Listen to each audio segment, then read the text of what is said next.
Hello everyone, welcome back to my channel. मैं doctor Ranjana Gupta आज BSc second year की series में जो टॉपिक कंटिन्यू कर रही हूँ that is morphology of balanoglossus, means balanoglossus की बाह्य संरचना। Let's begin today's topic morphology of balanoglossus, जिसकी जनरल कैरेक्टर्स मैं ऑलरेडी अपलोड कर चुकी हूँ। आज हम उसकी मॉर्फोलॉजी डिस्कस कर रहे हैं।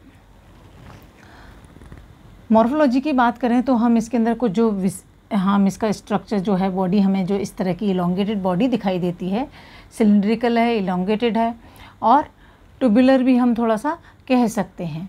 और जो बॉडी है वो वर्म लाइक होती है। इसकी बॉडी जो है वो उसकी जो लेंथ है वो लगभग 10 to 50 सेंटीमीटर तक कॉमनली होती है, लेकिन कुछ स्पेसिफिक स्पीसीज जैसे बेलेनोग्लॉसस गाइसस इसके अंदर 1.8 और 2.5 मीटर तक इसकी जो लेंथ है वो मेज़र की गई है, जो कि अलग अलग साइंटिस्ट द्वारा अलग अलग टाइम पे ऑब्ज़र्व की गई है। इसके अलावा हम इसका जो कलर की बात करें तो ब्राइट रेडिश और ऑरेंज कलर का होता है, मतलब कलर बहुत चटकीला टाइप का होता है और रेडिश और ऑरेंज कलर का होता है। मतलब मीन्स जो इनिशियली है ये बहुत ट्रांसपेरेंट टाइप का होता है। धीरे धीरे जो है जैसे जैसे ये एडल्ट होता चला जाता है वो कलर जो है वो डार्कन होता चला जाता है। इसकी बॉडी जो है वो 3 पार्ट में डिवाइडेड है, दैट इज़ प्रोबोसिस, कॉलार और ये जो पूरा पार्ट है दैट इज़ ट्रंक रीजन। इसके अंदर सिमिट्री की बात करें तो बाइलेटरल सिमिट्री है। बाइलेटरल सिमिट्री जिसके बारे में भी मैं पहले बता चुकी हूँ, मीन्स यदि ऑर्गन को लॉन्गिट्यूडनली जो है एक एक्सिस से डिवाइड किया जाए तो वो इक्वल हाफ में डिवाइड हो जाए, तो वो जो सिमिट्री है उसे हम बाइलेटरल सिमिट्री कहते हैं या द्विपार्श्व सममिति कहते हैं। इसके अलावा एक्सोस्केलेटन की बात करें तो कोई भी एक्सोस्केलेटन इसके अंदर नहीं होता, बाह्य कंकाल अनुपस्थित होता है, इसीलिए जो इसकी बॉडी है वो काफ़ी सॉफ्ट होती है। और पूरी बॉडी जो है वो एक्सटर्नली देखें तो सीलेटेड बॉडी है, पूरी बॉडी जो है सीलिया से कवर हुई रहती है। एक्सटर्नल अपेंडेजेस एब्सेंट, कोई भी एक्सटर्नल अपेंडेज बाह्य जो उपांग होते हैं वो कोई भी किसी तरह का इसके अंदर बाहर जो है बॉडी पे कोई भी उपांग देखने को हमें नहीं मिलता। अब बात करते हैं डिवीज़न की। तो बॉडी मैंने जैसे बताया 3 पार्ट में डिवाइडेड है, प्रोबोसिस, कॉलार और ये पूरा ट्रंक रीजन। कॉलार के ही बेस पे हमें कॉलराइड दिखाई देता है। अब हम बात करते हैं इसके एक एक पार्ट की। तो सबसे पहले प्रोबोसिस की हम बात करें तो जो प्रोबोसिस है वो सबसे एंटीरियर मोस्ट पार्ट है और इसे हम प्रोटोसोम भी कहते हैं। और इसका जो शेप है कुछ एलोंगेटेड होता है और एक इसको कंपेयर किया गया है एक फ्रूट से, that is acorn fruit, that is fruit of oak, इसीलिए हम इसको एकॉर्न वर्म भी कहते हैं। तो ये से जो है anterior most short club shaped, ये शेप क्लब शेप भी बोली जाती है, एकॉर्न शेप भी बोली जाती है।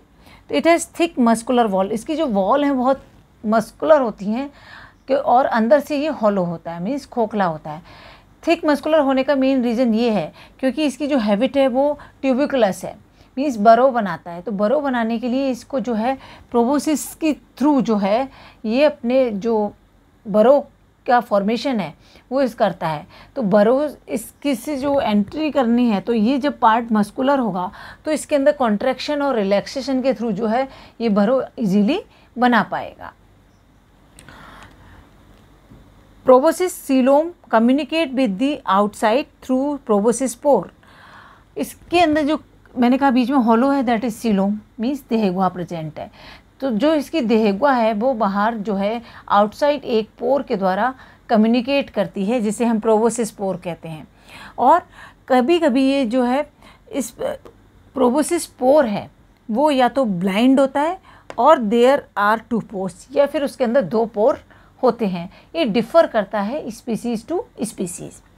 इसके बाद पोस्टीरियरली फॉर्म प्रोबोसिस स्टॉक, जो प्रोबोसिस है वो पोस्टीरियर साइड में प्रोबोसिस स्टॉक बनाता है जो कि अटैच रहता है कॉलर से। इस कॉलर के साथ जो है वो कम्युनिकेट करता है, यह मीन्स अटैच्ड रहता है। इसका below the stalk U shaped pre oral ciliary organ to taste the quality of food and water, क्योंकि इसका जो माउथ है, माउथ इस जगह पर प्रेजेंट होता है, तो इसीलिए जो इसके अंदर एक you shaped pre oral ciliary organ होता है, क्योंकि ये फिल्टर फीडर है। तो फिल्टर फीडर है तो सीलियरी ऑर्गन जो है वो प्रेजेंट होता है जिसके थ्रू जो फूड है वो एंटर करता है। तो इसीलिए यहाँ पर जो सिलियरी ऑर्गन है वो फूड की और वाटर की जो है क्वालिटी को डिटेक्ट करने का काम करता है।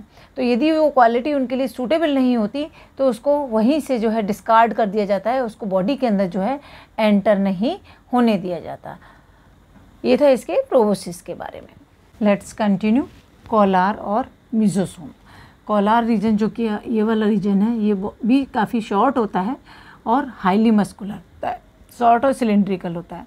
इसका anterior funnel like call rate completely surround the proboscis stalk and posterior part of proboscis। अब यहाँ पर मैंने बताया था क्या प्रेजेंट था, प्रोबोसिस स्टॉक इस एरिया में, और मैंने बताया था माउथ भी यहाँ पर प्रेजेंट है। तो ये जो पोस्टीरियर पार्ट ऑफ जो है प्रोबोसिस जो है उसको और प्रोबोसिस स्टॉक को पूरी तरह से जो है वो कवर कर लेता है। Ventrally it enclose A opening that is mouth. और यहीं पर क्योंकि मैंने माउथ की प्रेजेंस बताई थी तो वेंट्रल साइड में जो है, ये तो डोर्सल साइड है, वेंट्रल साइड में जो है ये माउथ को पूरे कंप्लीट रिंग के द्वारा कवर करता है और open into buccal cavity inside the collar. और कॉलर रीजन के अंदर इसकी बकल कैविटी होती है, इसके अंदर ओपन होता है। जब हम इसका डाइजेस्टिव सिस्टम पढ़ेंगे तो वो आपको क्लियर पता चल जाएगा कि किस तरह से जो कॉलर है वो माउथ रीजन को सराउंड करता है। Posteriorly it demarcated from trunk by a circular constriction। तो आप देख सकते हैं कि यहाँ पर एक सर्कुलर कंस्ट्रक्शन बन रहा है जिसे हमने कॉलरेट कहा है।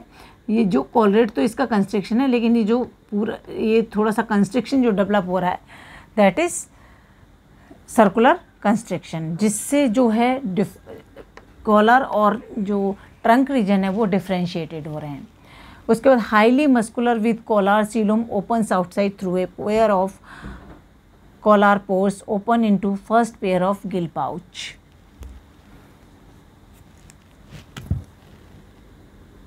अब यहाँ पर हम देखें तो जो कॉलराइट है, यहाँ पर हम देखें तो जो इसके अंदर सीलोम भी प्रेजेंट है और जो सीलोम की ओपनिंग है वो बाहर जो है कॉलर पोर्स के द्वारा ओपन होती है। और ये जो कॉलर पोर्स हैं वो इसके फर्स्ट पेयर ऑफ जो गिल पाउचेज हैं उसके अंदर ओपन होती है।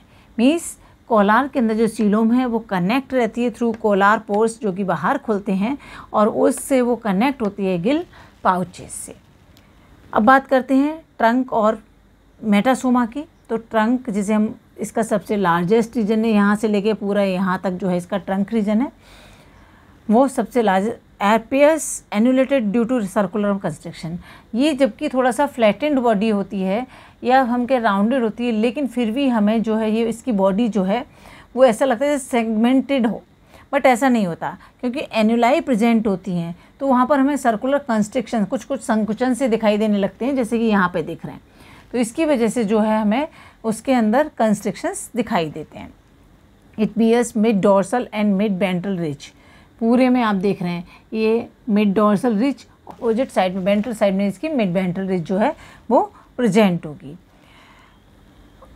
इसके अलावा इसकी जो मिड डोर्सल रिज और मिड वेंट्रल रिज ये पूरी बॉडी के अंदर रन करती है और इसकी जो बॉडी है वो जो मिड वेंट्रल रिज है और मिड वेंट्रल नर्व्स है उसके थ्रू जो कैरी करती है वो इसके corresponding nerves and blood vessels को ये कैरी करती हैं, दोनों ही।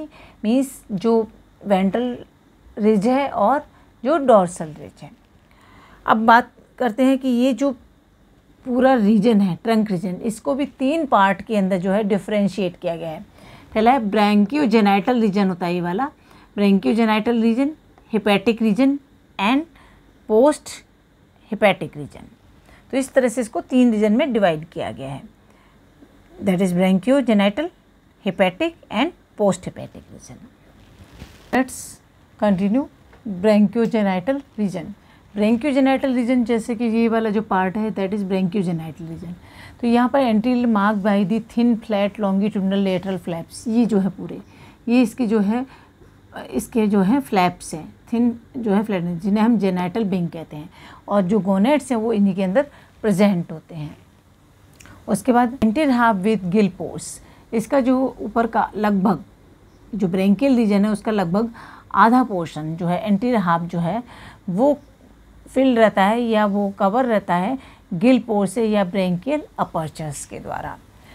Each side of the mid dorsal ridge, आप देख सकते हैं जो ग्रीन कलर के मैंने यहाँ बनाए हैं, तो ये मिड डोर्सल रिज है, उसके दोनों साइड जो है ये गिल पोर्स प्रेजेंट होते हैं।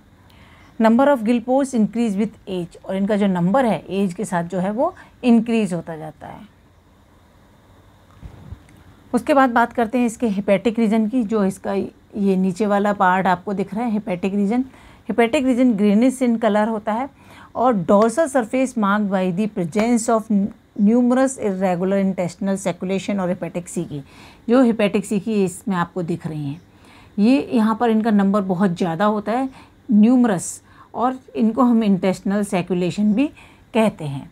तो ये जो हेपेटिक रीजन है लगभग पूरा जो है वो हेपेटिक सीका से जो है वो कवर रहता है।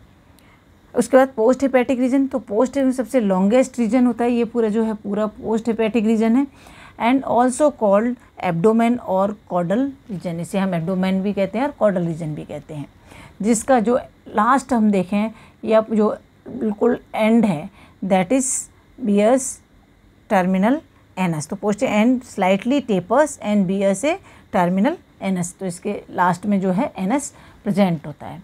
तो इस तरह से जो है पूरा हम मेलानोग्लोसस की मॉर्फोलॉजी देख सकते हैं कि वो किस तरह का हमें दिखाई देता है और कौन कौन से पार्ट्स के अंदर वो डिस्ट्रीब्यूटेड रहता है।